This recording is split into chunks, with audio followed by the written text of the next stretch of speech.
In ancient Israel, the Jewish people obeyed the biblical commandment to travel to Jerusalem 3 times a year for a temple sacrifice. As we mentioned earlier, now for the first time in 2,000 years, the road they walked is being uncovered for all to see.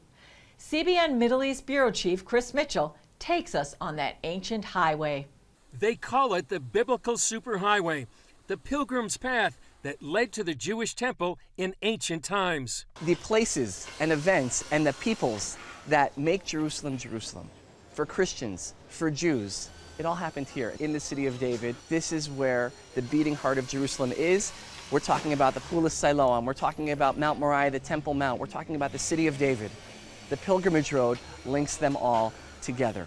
For Jews in ancient days, their pilgrimage began here at the pool of Siloam. It's a mikveh or ritual bath. It's the size of 2 Olympic swimming pools.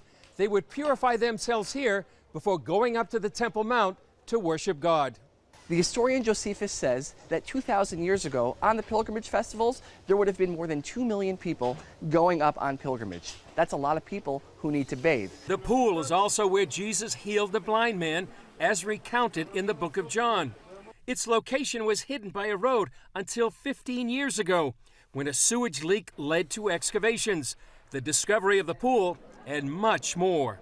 The archaeologists, when they find the pool of Siloam, so they understand if that's the pool, and they know where the temple stood on the Temple Mount some 2,000 years ago, the same Temple Mount as today. Zev Orenstein with the City of David Foundation says archaeologists wondered how the pilgrims traveled from the pool to the Temple Mount. So the archaeologists widened the excavation, and we are standing on the very answer to that question. We are standing atop the ancient pilgrimage road. These are the stones that Jesus would have walked on his way up to the temple.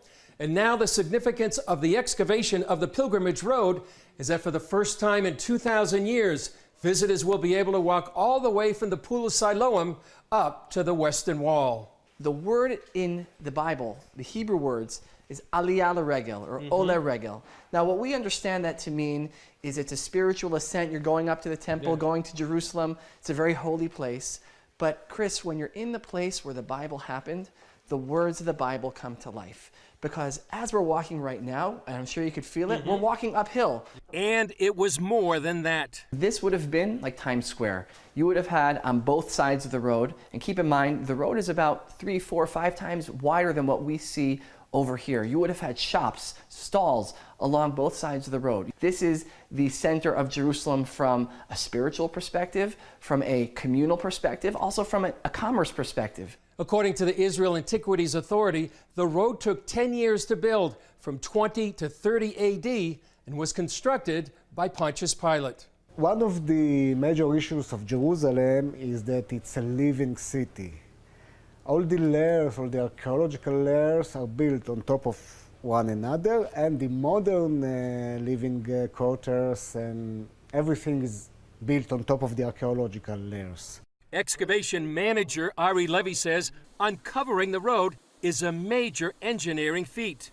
We have modern neighborhood just above our heads, and we don't want it to collapse. After each meter that we take out, each meter of soil, we enter an arch-like construction like this.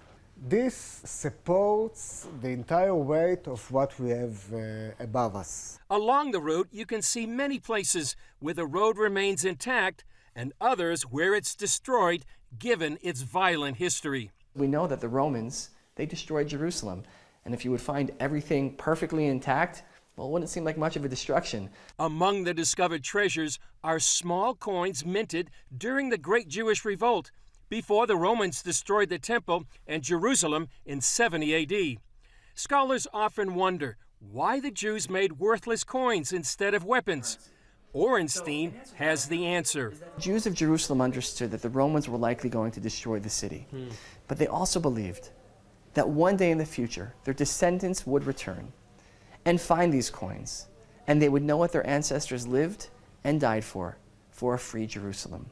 And here we are nearly 2,000 years later, standing along the very same pilgrimage road here in the city of David, in Jerusalem, the capital of the Jewish state of Israel. Half of the pilgrimage road will open soon to the public, and within a few years, all the way from the pool of Siloam to the western wall. That will give visitors a first-hand experience of what it was like to worship God in the time of